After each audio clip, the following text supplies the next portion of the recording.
Sorry. Here we go. Wrong mouse. Get out of here. Ooh, and we have... Can we pick a different one? If you want. No, it's all right. We have, but we did this. Yeah, pick a different one. It's the salty one. Nobody likes salt in their mouth. Well, I don't know. Try this one. Ooh, this is... I like this one. It goes with my outfit. This is the chapstick one, but it's a tinted chapstick and a rose petal. Very great one for fall. And it's totally trending. Really? Like, totally trending. Totally trending. Totally trending. Totally trending. But we also have national days, which I'm really bummed out about that we didn't realize yesterday was National Cinnamon Day. See, you didn't do your multiple ones on the weekend. I know. You're slacking. I'm dropping the ball. Yeah, slacking. But today is... What's today? Today is Magnificent Monday. And National Deviled Eggs Day. Deviled Eggs Day. There you go. For those Do you of like you. deviled? I love deviled eggs. Of course you do. No, I used to get down on eggs when I was little, but I had a tragic moment happen with the eggs when I was a teenager, and I can't eat eggs anymore. I remember, yeah, you said something about it, but I can't remember what exactly it was. I took in eggs that a bird was sitting on, and the mom never came back, so I put them on a heat pad, and I was hatching them, and then somebody stepped on them and squished them and killed them. With that note, we're going to go on Facebook. There you go. You ready? Yes. Let's do it. I don't have my earbuds. Somebody stole your earbuds. They're holding them hostage. Yes. Don't know how loud my intro is going to be. I'm guessing it needs to go up. A little bit. That's faded in now.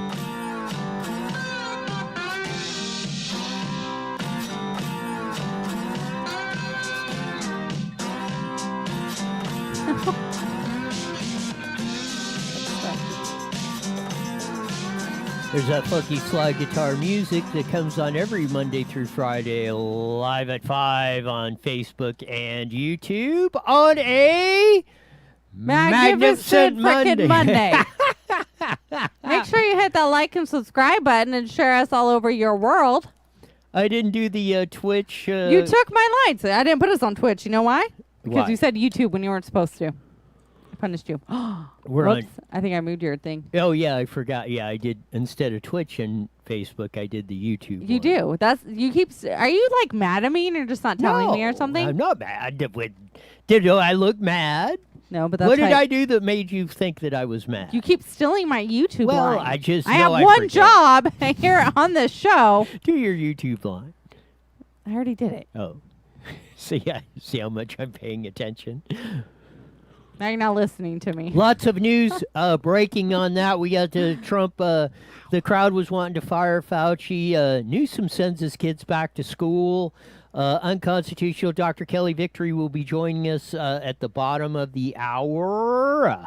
But and hopefully we'll have Assemblymember Kevin Kiley on here in a couple of minutes because dun dun dun. You had that the Gavin Newsom's executive order, and I think the one that they declared that they had the trial on was the one on elections. Give me number 4, please. Thank you.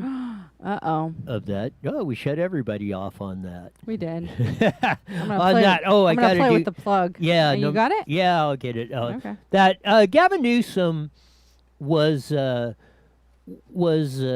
declared in a court of law. There we go. Gavin court rules Newsom's abuse of power unconstitutional. We have the first cracks in a court ruling that is starting to break down Gavins Gulag on that. And this came out about 2 hours ago. A Yuba City judge declared that, and I think maybe we're if we get Kevin on here and we only got him for a short period of time, but I think the reason the decision went for almost a week is because she wanted to make it ironclad on that, and we finally got a victory in this 9-month saga of Gavins Gulag that we've been locked up in the state of California. And I know time is short. We only got him for about 6 or 7 minutes. But we have the aforementioned Assemblyman Kevin Kiley, who, along with James Gallagher, just won a big victory against Gavin Newsome in court. Assemblymember Kevin Kiley, you're on with IE Newswire with Steph and Roy. Give us the details. Yeah, thanks for having me. I think it's a really important day for our state, where we've had the judicial branch make very clear that no, California is not an autocracy. We're still a representative government with checks and balances, with separation of powers, and hopefully this can be a turning point. It was executive order that was declared unconstitutional, N6720. Correct me if I'm wrong, but I think that was That's about right. elections. And tell us how this works going forward. You know, we don't want to jump the gun too much, but tell us where this sets us up in eventually destroying Gavins Gulag.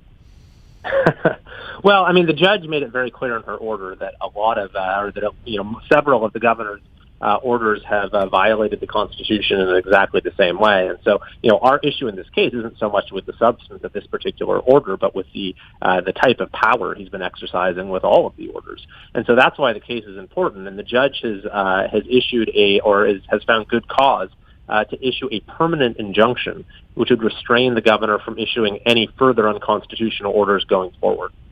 So we're looking at that. This kind of sets up case precedent. So now maybe you and James or somebody can file in court now, breaking down the whole COVID lockdown orders, the whole thing. Is that possible?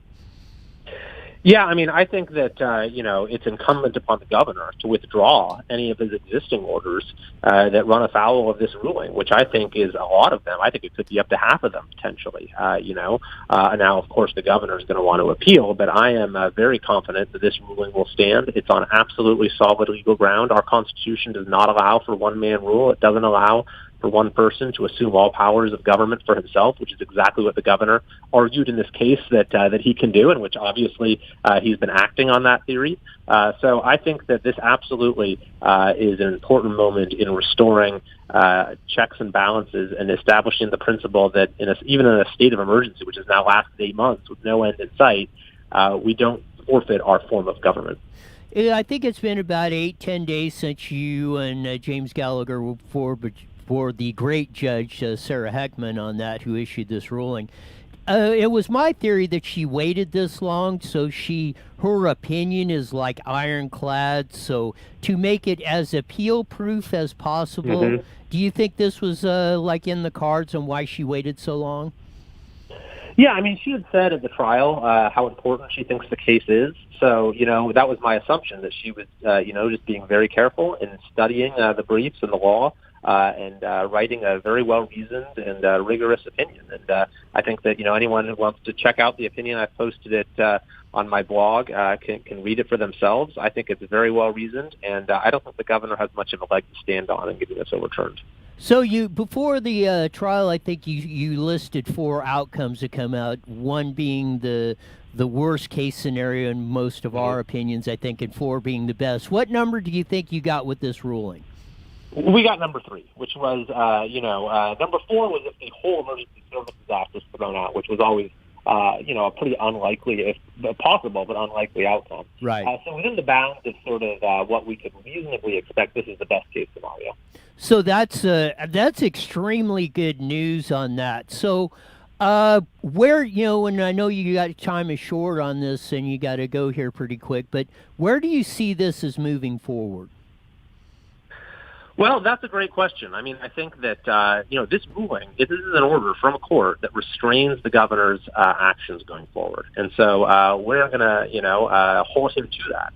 And he can no longer rule the state by decree. That is the sum and substance of this order. And so, I think it's incumbent upon him now to actually do what you're supposed to do in a Republican form of government, and that's work with the legislature, work with the people's representatives on policy. Because frankly, the governor has been ruling the state on his own and hasn't been doing a good job of it. We have the 3rd highest unemployment in the entire country. We've got the 5th most excess deaths west of the Mississippi. So maybe it's time for him to show a little humility and to think and to get some more voices involved in getting our state out of this just terrible morass of a year that we've been in, and trying to create a path forward to get our schools open, to get our businesses and our communities and our civic life back open again, and to finally leave this this year behind us in terms of all the harms it's had on our communities. Something I just wanted to touch on. It was reported that Gavin Newsom's kids are going back to school, while the vast majority of you Californians, your kids are locked out. No. Yes. Right. No. Right. That's absolutely right. They're going back to a private school. And look, I'm very glad that the governor's kids are getting a high-quality in-person education. But I believe that all kids in California should have that exact same opportunity. Yes. And at this point, a lot of them don't. And, that's why I call it, we're locked up in Gavins Gulag here, because, it seems like the rules apply, do not as I do as I say. And that's what, he can do whatever he wants, but you have to abide by what he says, and it's like a 180. You don't get that advantage. 98.7% of Californians do not have that ability to send their kids to a classroom to get learning, and they haven't for 9 months, which is almost criminal. Absolutely. I mean, these school closure orders are just monstrous in terms of the impact they're having on our kids. And so this is exactly the sort of thing where I've been asking the governor this whole time, why don't we have a legislative process here? Why don't we actually, if you believe that it's in the public interest to close schools and the evidence supports this, then let's have a hearing and you make your case, because frankly, that's not a case you can make. All of the evidence shows this is an absolute disaster for kids and that schools are not even linked to transmission, yet the governor and the state and special interest groups have colluded to keep schools closed, and they're inventing new reasons to keep schools closed that don't even have anything to do with COVID-19. At the end of the day, we'll see exactly what posture the governor takes coming out of this. He's already issued a statement on the case saying that, he disagrees with the limits that the ruling places on him. So, surprise, surprise. Yeah. I know time's short. I'll give you about 30 seconds. Well, I'd give you 30 minutes if you had it, but about 30 seconds to wrap it up. Sure. I'm hopeful that this can be a turning point, for California, which has handled this whole COVID-19 year worse than just about any state in the country. And I think that maybe the biggest harm of all has been the strain that Gavin Newsom's one-man rule is putting on our civic institutions. When the rule of law is ignored for months and months and months, then at some point, it's going to put more strain on our democratic form of government than it can bear. So I think this ruling is coming just in time. And I think the governor should do the right thing and admit that he was wrong, admit he seized powers that are not lawfully his or not constitutionally his, and, commit to a path forward that is more in line with the interests of our citizens and the Republican form of government that we all cherish. Thank you, Kevin Kiley. Yeah, thank you so much. A lot of our fans are extremely happy with all you do, too. And pass that also on to James Gallagher, and we'll have you on later on when we have more time to really get into the in-depths and the nuts and bolts of this thing. But we really appreciate you giving us this few minutes on a very historic day in California. Thank you so much. And yes, very happy to come back anytime. Good job. Congratulations.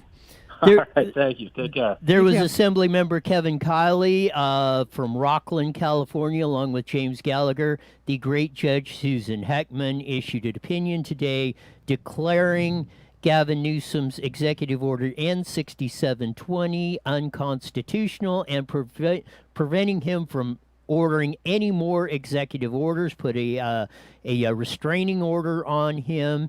And now, hopefully, we have the keys to start unlocking the rest of these ridiculous, orders that have been put on us. Not only today, I mean, the story broke, I think, over the weekend on that, and I knew that would get your attention on this, that Gavin Newsom's kids are going back to school in a private school in a classroom setting while your kids are can sit there and beat on the door of their school, but they ain't getting in. That pisses me off. Like, I can't even think of anything else other than that. It makes that's sad. Like Kevin said, that's great that, his kids are getting a great education. Every kid should be getting a good education if that's what you want your kid doing. I think, and I still go back to, it should be left up to the parents. If I want to send my kids to school and put them at risk and my family at risk, that's my decision. Nobody else should make that for me, right? 10-4 exactly. Here's the story in Politico. Newsome sends his children back to that. private school classrooms in California.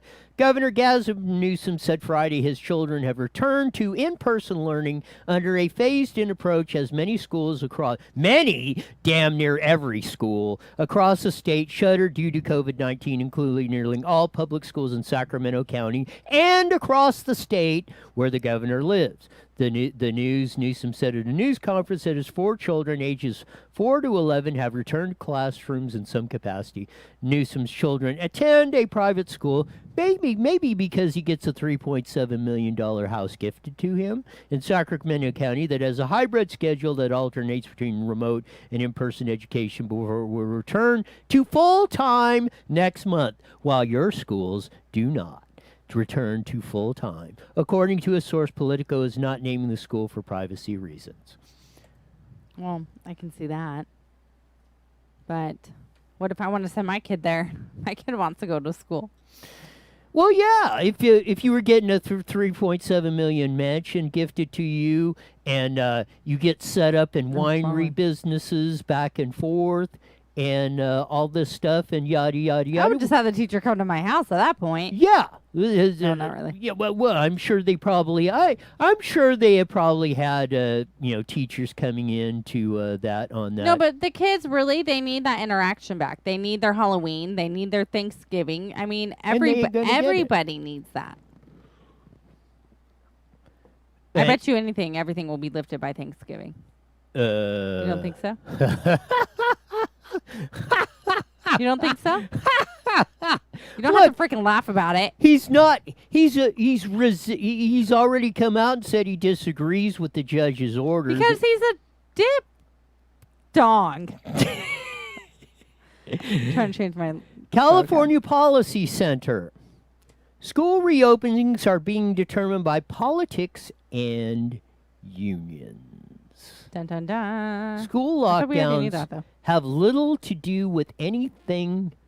Let me repeat that. School lockdowns have little, if anything, to do with science. This is by Larry Sand in the aforementioned California Policy Center.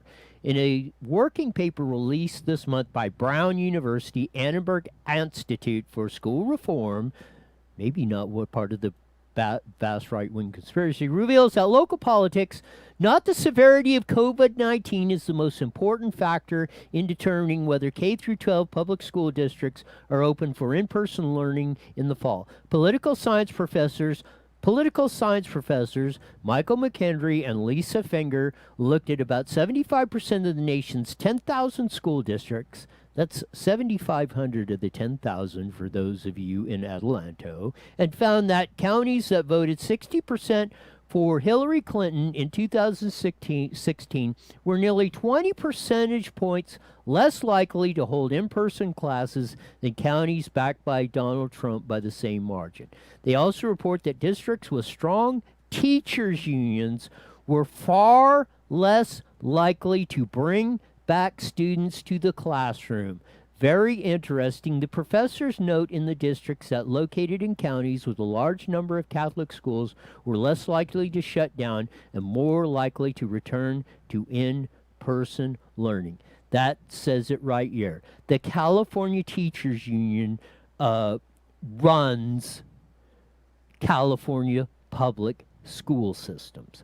Lock, stock, and barrel, not only by the biggest $200 million in campaign contributions over the past 10 years. They get what they want. They run hysterically. They have been adamantly opposed, saying we cannot open our schools. There is no question about this. It is in science. There is no scientific data that says there is any credible evidence that there is any reasonable or even slight, if there is, it's a slight possibility of kids returning to school. I think there's a study out, I think by the CDC, but I'm not sure, so don't quote me exactly. I just heard it today. But it was one of the official agencies. 0.03% of a chance of getting COVID-19 of the kids that have returned to classrooms since March. That is called infinitesimal percentage, which means it hardly is even a threat.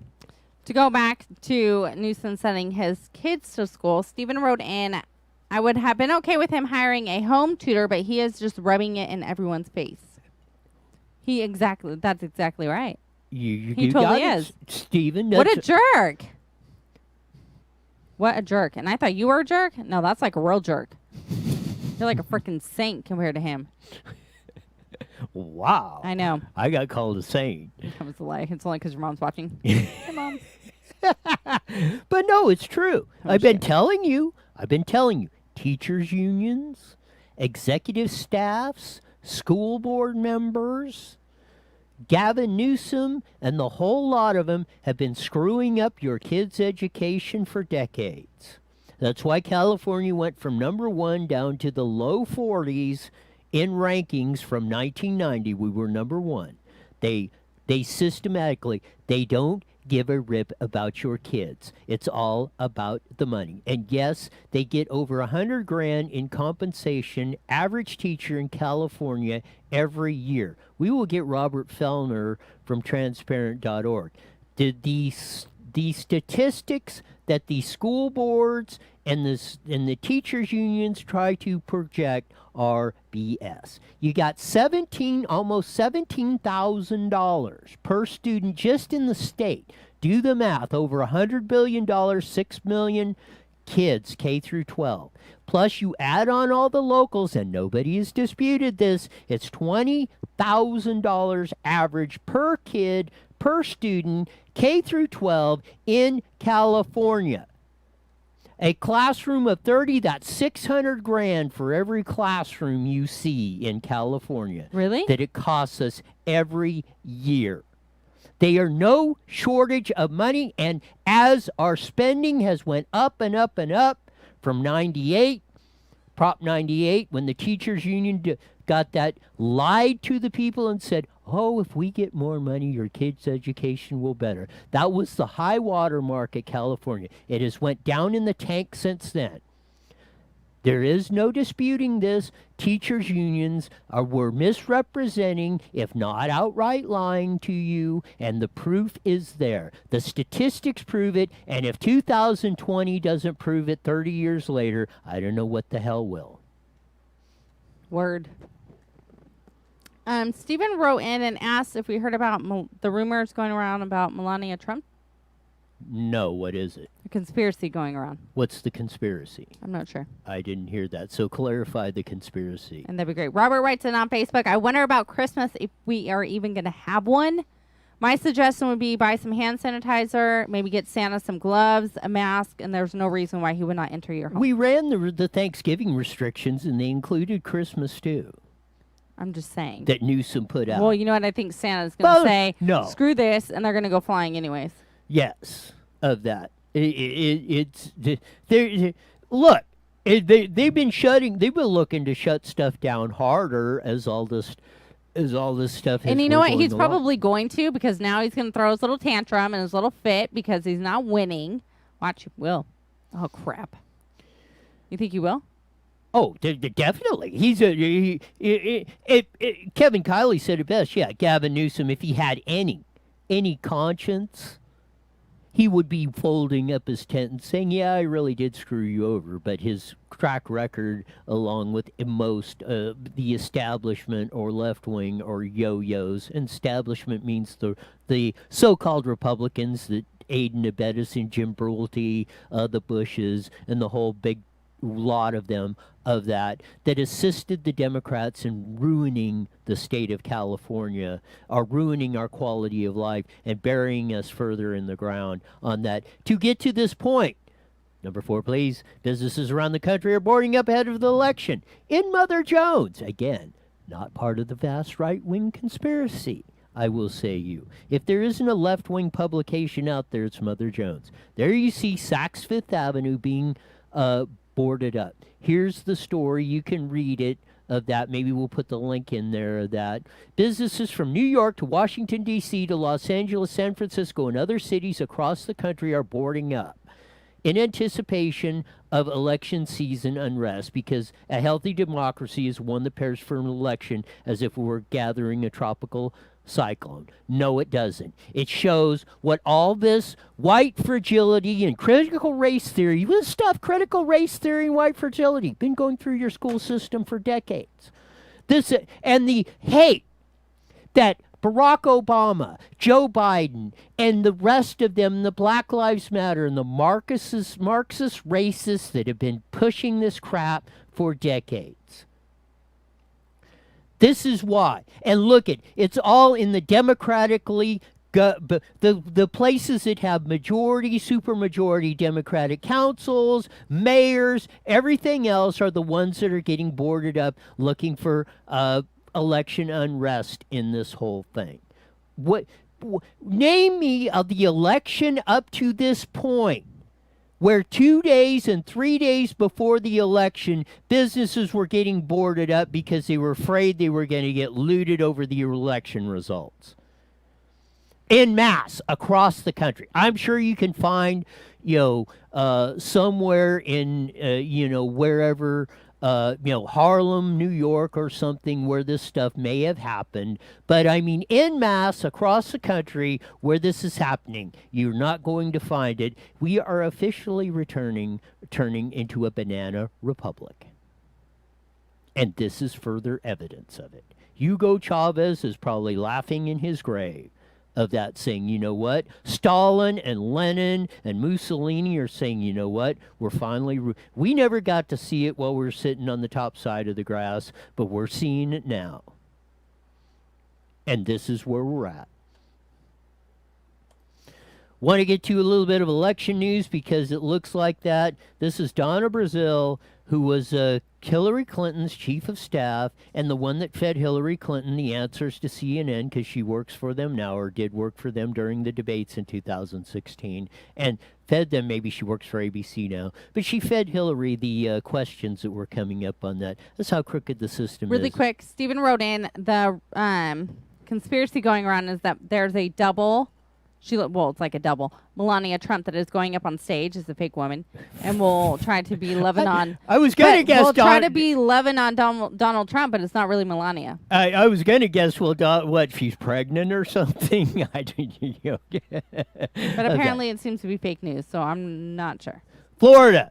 Blacks and Hispanics, from the internal polling I see, especially black males and Hispanics, are breaking heavily for Donald Trump in Florida. If this is really the case, he's going to win Florida if this is. Here's Donna Brazile on This Week with George Stephanopoulos, short clip on here. Here we go. Itself, and you have seen some lagging indicators, particularly among young blacks and Latinos in Florida in the early vote.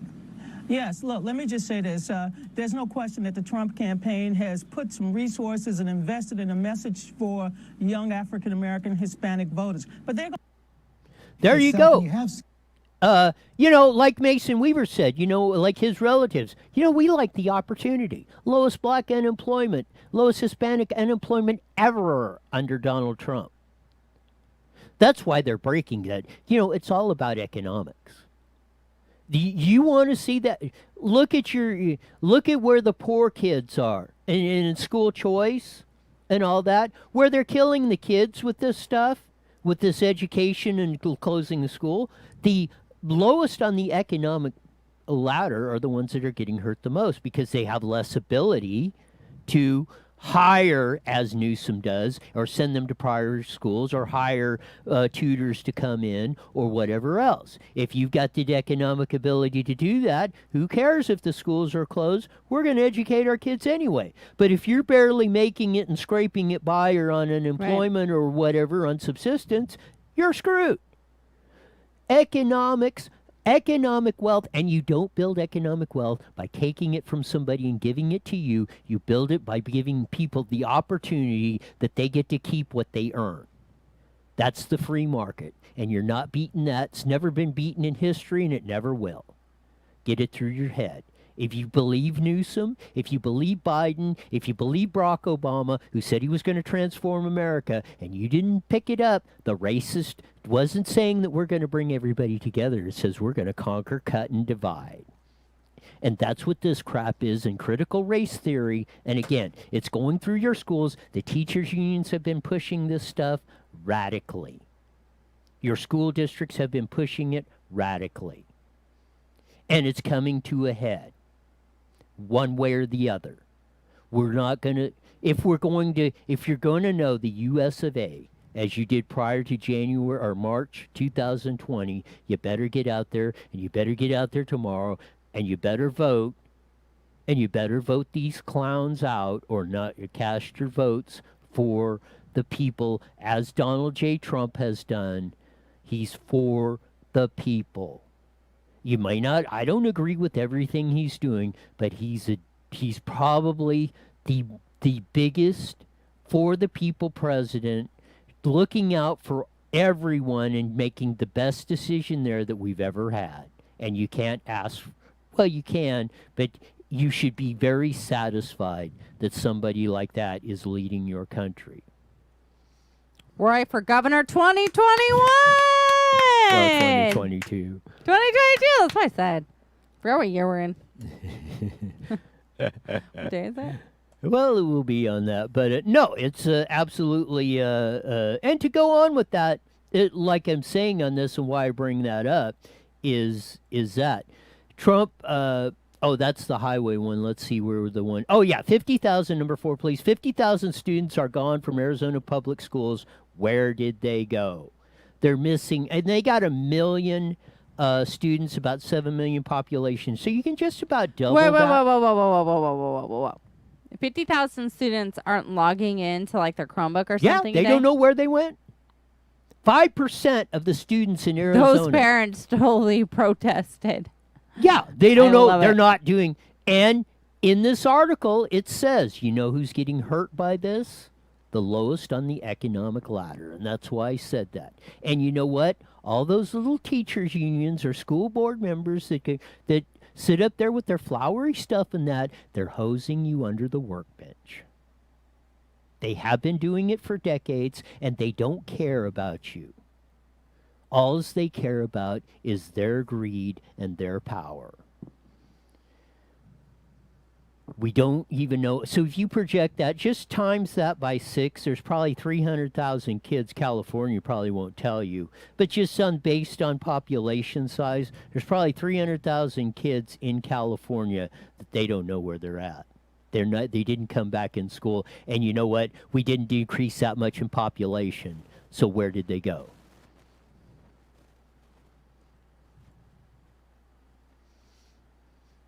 My kids are there. They got 4 of mine.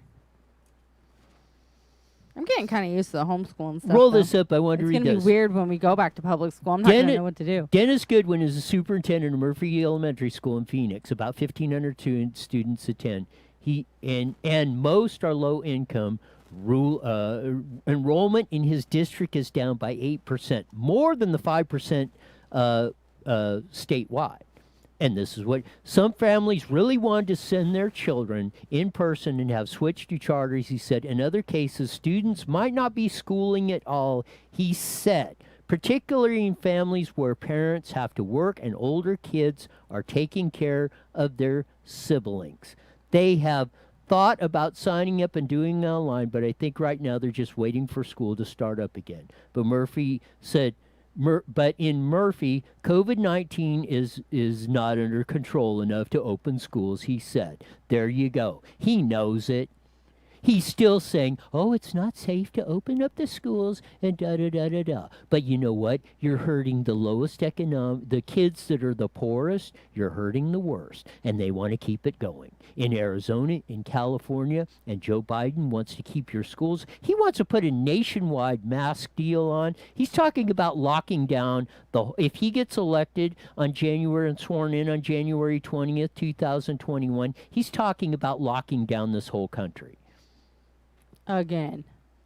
Well, no, we were not locked down. No, Trump didn't. And they always said, Trump, you don't have the Constitution. And they're probably right. The president, unless he declares martial law. So if Biden's going to do that. He's hinting very strongly he's going to do martial law because that's the only way under the Constitution, as I read it, he can lock down this whole country. Tomorrow's going to be a watershed day. I'm nervous. Is anybody else out there kind of nervous to see what happens? Hi, Sean. Hey guys, hi Stephanie. That wasn't very motivating. That wasn't. Even you guys were a little early. I'm in the middle of trying to save everything. I wanted to surprise you. Of that on the deal. My bad. Of that. Oh, I was looking at that. Matt Taibbi, yes, worst choice ever. Donald Trump is a disaster, but Joe Biden's party is a Democratic in name only. This is why election is a vomit in the milkshake. He says Joe Biden is a course with hair plugs whose idea of empathy is to jam fingers in the sterns of people who ask the wrong questions or call them fat or full of ish or dare them to try me. And if he remembers what stadium. Matt Taibbi is a very liberal guy, and he's writing this in Rolling Stone. He's telling you, Joe Biden, you might not like Donald Trump, but Joe Biden is about 87 times worse. 1 minute. If you're going Oh, wow. I was really early. if you're going to do this, Sorry, Sean. if you're going to go on that, you're going to get 100%. If you elect that, and I hope the polls are right, Trafalgar's calling Pennsylvania. I think Biden's going to win. It's possible. I think he's gonna take it. I will say this. I will be shocked if something good comes out of this year. I was more confident Trump was going to win, and I predicted it the day before the show 4 years ago on this day of that. I predicted Trump was going to win. Of course you did. Why would you ever be wrong? 30 seconds. And I was more confident in 2016 that Trump was going to win. Mike writes in on Facebook that Facebook is censoring Newsome's loss in court. Then, of course they are. What do you think? Wake up!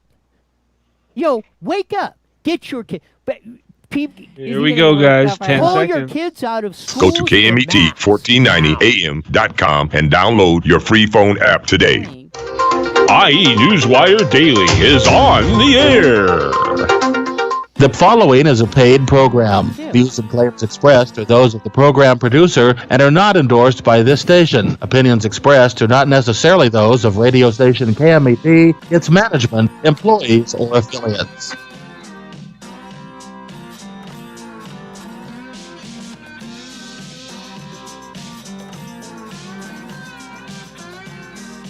There's that funky slide guitar music that comes on every Monday through Friday at 5:30 on the internet. 1490 KMET. Joining us on our audience, our video audience, starting at live at 5 on Twitch, Facebook, and on YouTube. Go and hit that like and subscribe button and share us all over to your world. And on our Instagram page, too. Go check that one out. On a magnificent Monday, and Monday. it's absolutely magnificent. We got the Kevin Kiley, James Gallagher lawsuit. The judge declared Gavin Newsom's executive order N-67-20 unconstitutional. He has abused his power. We now have the keys to start cracking the rest of the executive orders, the lockdowns, and everything else. We will see how that, and we will definitely keep you informed of what's going on, but this is definitely a magnificent Monday. We finally have a victory in court over Gavin Newsom in his gulag. He has put us in on that, that we did. I mean, I can't...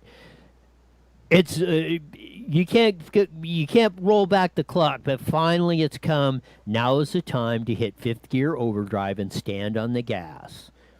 We have the elections coming up. We went through that. A lot of important stuff coming up on that. We're going to have Dr. Kelly Victory coming up. We want to address the Kiley thing and the comments that the crowd and Donald Trump made at the Florida rally last night that went on till 1 a.m. this morning. Shut up. On that. Yes, they were up till 1 a.m. in Florida time. But was Trump out there till 1 a.m.? Shut up. What was he doing, talking? No, he was just standing there like Joe Biden. And I thought you could talk. Man, 1 a.m.? No, if it was Joe Biden, they would have had the cardboard cutout of Joe Biden. But Trump was actually He would have live. been in bed by 7. Yes, eating his meatloaf at 4. Let's be real here. Of that on that. No, it's been absolutely. The even more important, I think, for California was the victory that Assembly members James Gallagher and Kevin Kiley, and you can go back in the archives. We had Assembly member Kevin Kiley on at 5:00, so it's archived on video, so you can go back and listen to that. But the short term is Judge Sarah Heckman declared those.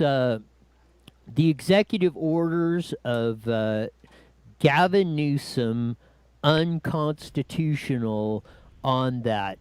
We finally, I think, have the keys to unlocking Gavins Gulag in the state of California.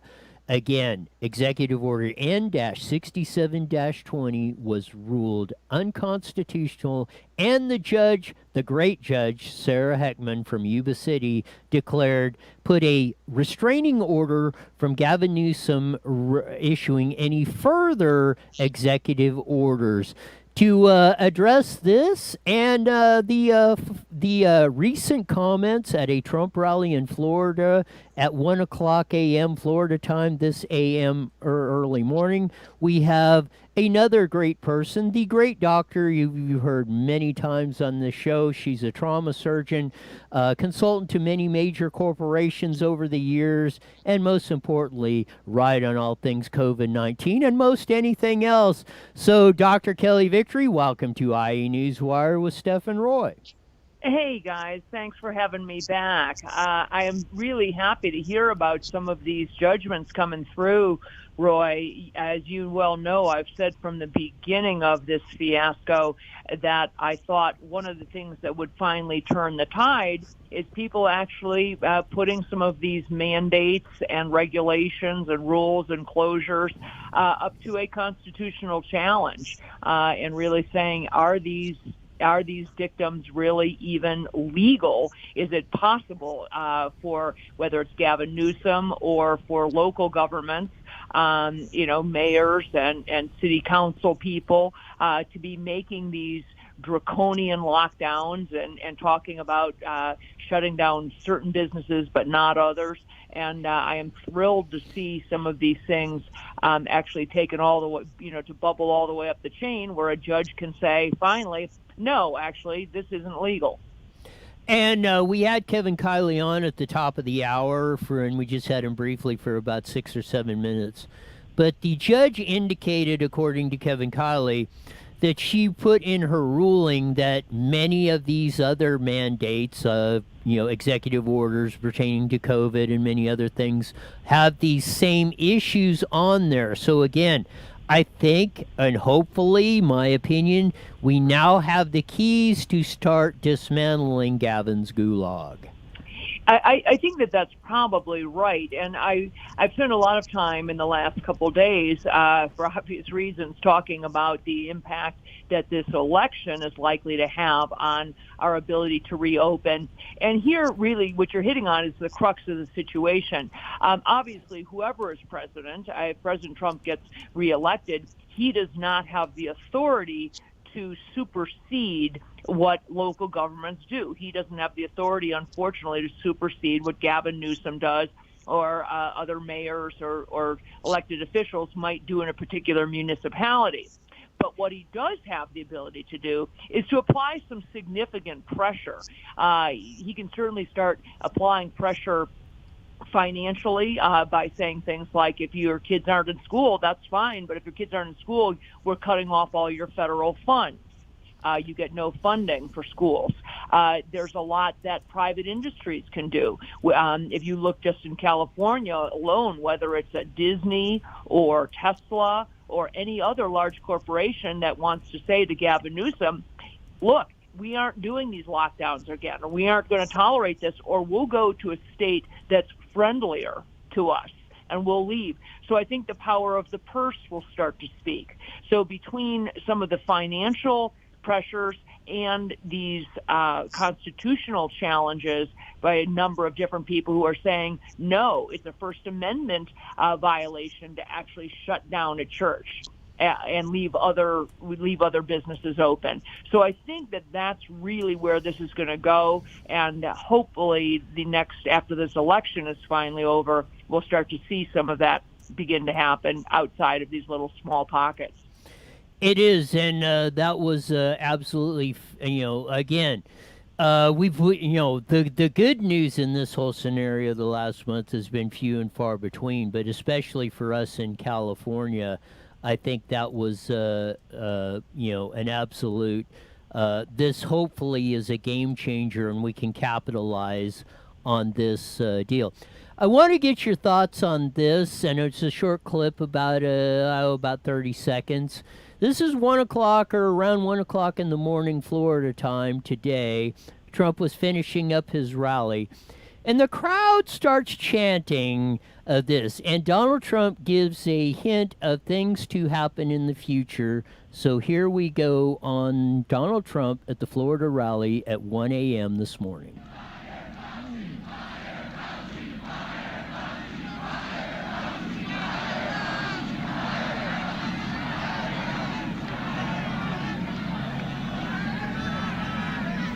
Don't tell anybody, but let me wait till a little bit after the election. There you go. And he also said right after that, Fauci's been wrong on a lot of things. And, you haven't seen Fauci much in the last couple months or so of that. I thought it was, the crowd starts chanting fire Fauci, and then Trump indicates if he wins, I don't think Anthony Fauci's days as being a face of America COVID-19 are very numbered.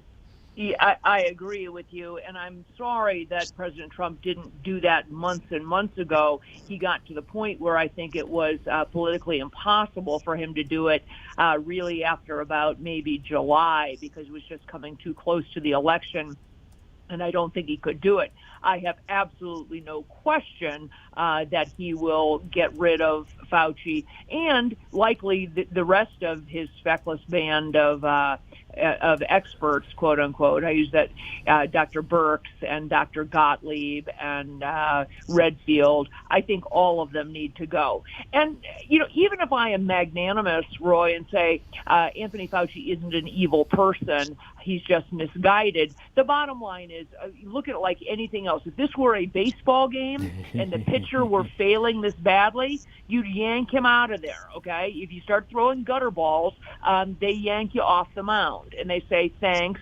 we're sitting you down. We have a game to win. Well, this country has a pandemic to beat and to get over and to move on from. And as long as we keep Fauci and Redfield, Birx and Gottlieb at the helm, we are going to fail. So I think that President Trump absolutely needs to clear house and replace them with a group of people who aren't necessarily ivory tower people, aren't necessarily epidemiologists and virologists who have sat, behind a desk for the past 5 decades, as Fauci has, but people like Scott Atlas, like me, like a lot of other physicians who are on the front line, who have had their stethoscopes on the chest of patients with COVID, who know what's working and what's not, who know the realities of how the therapeutics are affecting people, who know what we can do if we intervene early.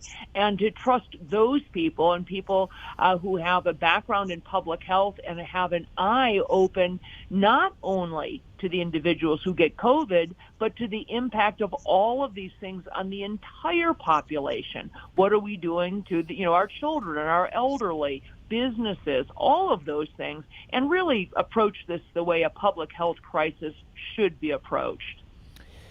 One person who has been and seems to be the point person on COVID-19 in Trump's latest about the past couple of months has been Dr. Scott Atlas, which I think you and him have pretty much seen this whole thing in the same light. This just broke today a couple hours ago on CNN. Dr. Deborah Birx vows she won't sit with Trump-picked task force member. In the lead, Dr. Deborah Birx emerged from a meeting at the White House one day in late summer with a new resolution. Never again would she sit in a meeting with Dr. Scott Atlas and listen to him pontificating on the pandemic, CNN Katie Bennett reports. Wow. Yeah, she essentially had a hissy fit. That's a technical term. Is that a doctor's? Is that an official medical term? Exactly, that's a medical term. She had a hissy fit. She had a little tantrum and said, no, I don't like this. I don't want to be defrocked. I don't want to be dethroned. I like my position where I just parade around, with my Hermes scarves on every day and talk about and nod dutifully behind Anthony Fauci. Now, to be clear, Roy and Stephanie, I do not know Fauci, Birx, Redfield, Gottlieb personally. I've never met any of them. But I can tell you that they have all shown a reticence, an absolute, an inability, an unwillingness to listen to any type of alternative narrative. They aren't even willing to listen, as I said, to people, and there are hundreds of them now, finally, other physicians on the front line who have put together, a tremendous amount of data. We can say, okay, yeah, we don't have a random controlled trial, but here's 1,500 patients that we can tell you about who we treated with hydroxychloroquine, or here's a doctor who's treated 2,000 patients early with steroids, or here's what happened when we treated these 1,800 patients with ivermectin. We're the frontline people who know what's going on, and they have been absolutely unwilling to listen to that. They just sort of go back to, no, studies being done on remdesivir. No. And they have been unwilling to listen to anything. So I feel horribly. Scott Atlas is a stellar individual with, impeccable credentials. He's from the Hoover Institute at Stanford. He's not an epidemiologist or a virologist, but he's actually a guy who went to medical school, knows how to read the studies, and has a reasonable approach. Because, again, you look at Birx and Redfield and Fauci, and not a one of them has had a hand on a patient. I can't say for certain how long it's been for Birx and Redfield. Anthony Fauci has been at the CDC and has not touched a patient for 53 years. Over half a century. Okay?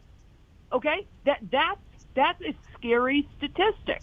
And it's not right. He went immediately to academia, and he may have a very big brain, but that doesn't make you right to be calling all the shots. And the fact that Dr. Birx would shun Dr. Atlas in that way and say, I'm not even willing to sit at the table and hear your alternative views about how this should be managed, is really a bad sign, because fundamentally, the reason that healthcare is so fantastic in this country, the reason it's so great, is because physicians have a long and storied history of having debate, vigorous academic debate. There's an entity that we call morbidity and mortality that you have at the hospital.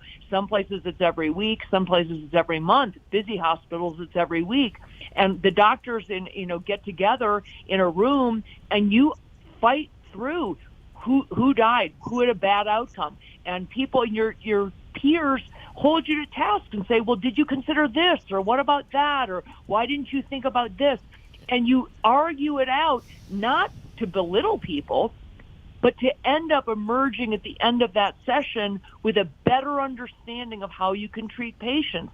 That's the basis of healthcare and medicine in this country. If you're not willing to sit down and listen to an alternative view, then I'm telling you, we'll end up with exactly what we have, which is a healthcare disaster, a public health debacle. I think it's the height of arrogance for the Dr. Fauci's and the Dr. Birx of the era. Yeah, they sit around looking at test tubes and stuff all day, which is fine, and they have their expertise in that realm is valuable. but to discount physicians who actually work on patients, like Right. Dr. Scott Atlas or Dr. Kelly Victory or that, or like you say is the official medical term now, have a hissy fit if you're doing that. Right. They have no perspective of what the real world, when the rubber hits the road of that, and you've got a sick person that walks in your office and they're expecting you to help them cure their whatever ailment that's coming in. Those two have no idea what that world is where you do, and you should welcome both sides of that and take the best parts of that and make it all work. Exactly. If you're looking to have the best outcome for the American people, where Right. I see it as those two and the ilk that are pushing that, and the Joe Bidens of the world of that, they do not specifically, and I don't think there's no greater evidence in this. They do not have the best interests of the 330 lives of the American people in their heart. No, and I agree. And the best way to approach anything of this sort is to have a multidisciplinary approach. So is epidemiology important? Sure it is. It's one component. Is virology important? Absolutely. It's one component. So you want to include all of these disciplines and consider everything and hold each other to task and say, yeah, wait a minute, but let's think about what impact that might have on tens of millions of other people, because that's part of our mandate, is to consider that. We can't simply consider what would happen with one individual. And so in an ideal world, you have a task force that is made up of a combination of academics, of people from public health, of people maybe with financial and economic backgrounds who can look at what's the economic impact of this going to be. People from a psychological and sociologic background. You really want to have a task force that is made up of a wide range of disciplines so that you can come to the best conclusions.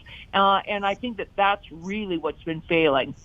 The idea that we would just rely on a handful of ivory tower folks from the CDC at a time like this, not a great move. I couldn't agree more on that. Yeah.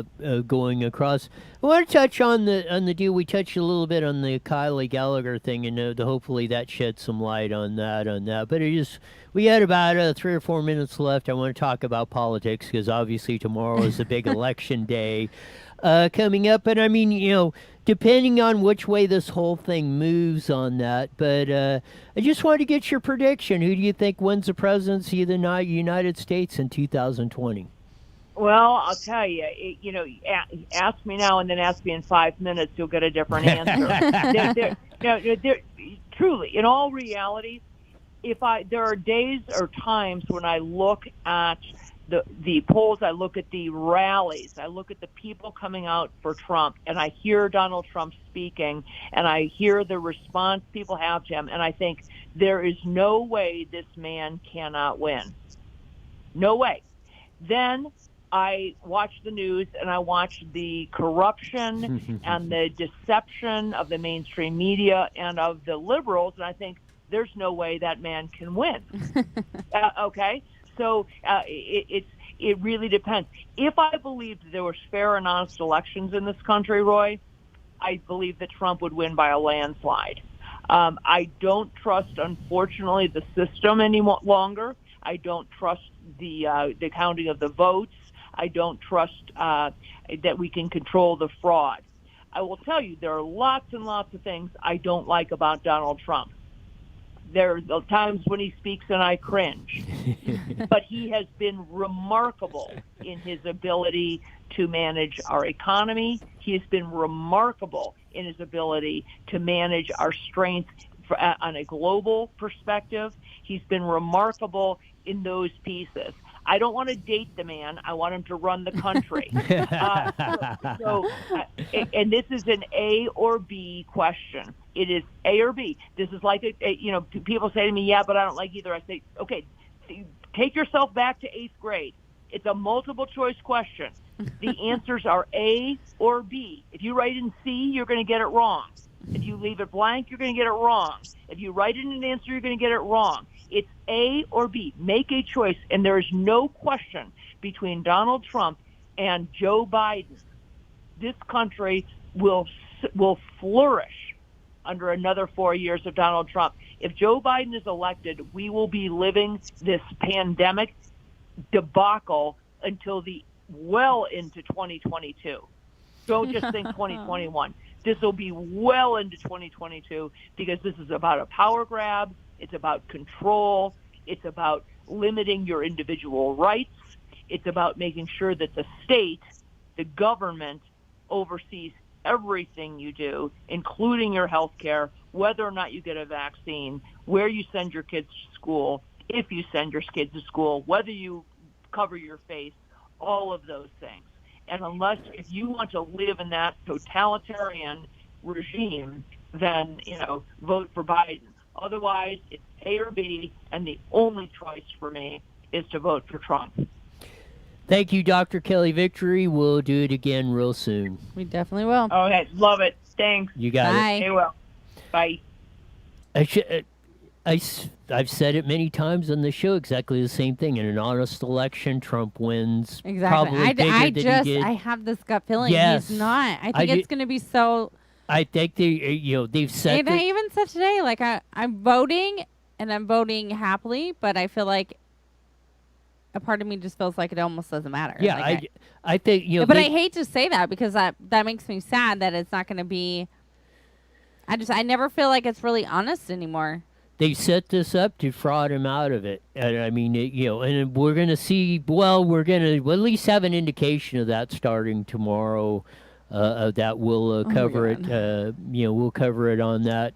When will we know for sure, though? Well, who knows? It could be close. Like I say, it looks like the early vote. Like, will we know tomorrow? The early vote's coming in for Biden. It looks like the late vote is going to come in, or people that are supporting Trump are going to vote late or at the polls. So you're probably going to see early Biden leads in a lot of states, and then you're going to see Trump pedaling to catch him up. It's just a matter. We're going to know Trump on Florida and North Carolina are going to catch it. If they're on the get them right through. We only got a couple minutes. We only got a couple of minutes left. Who's on the line? It's Dwayne Roy. Quick, we only got about a minute and a half. Okay, no more doom and gloom. Here's the deal. Google Analytics has shown 2-to-1 people querying how to vote Republican. Dude, it's in the bag. Just get your pom-poms out and your happy birthday hat out. Tomorrow's going to be a good day. I hope you're right. I mean, yes. I just hope they're not going to defraud Donald Trump out of it. That's the only question mark I have in it is can they actually steal the election as the Kennedy forces did in 1960, because Nixon actually won that race. If you're wrong, Dwayne, you owe me a hamburger next time you come down. Okay, sounds good. Deal. I'll do it. You got it. Thanks for calling in. I got myself a free dinner. You see All how I do that? Bye, Dwayne. I don't know. Sorry, Dwayne. No, that's we're just about out of time anyway. Okay. So, but no, there's a prediction, and I'm still gonna predict Trump wins of that. My only question is if they fraud him out of it. Of that, but so will we know by tomorrow's show? It depends. We're on. Can we bring champagne and shake the bottles or maybe. anything? I mean, when Biden wins? If it's a clear cut, Florida and North Carolina, which the polls will close 4:00 our time. So if they're calling it or pretty well close, Florida and North Carolina for Trump, it's pretty much over. If not, that or it's close, it could be a very long night. So it's possible. It's possible we may have a deal. By 5:30 in 2016, Wisconsin came in for Trump, and it was over. So you never know. But we'll cover it all tomorrow, starting at 5 o'clock. Till tomorrow, we're gone.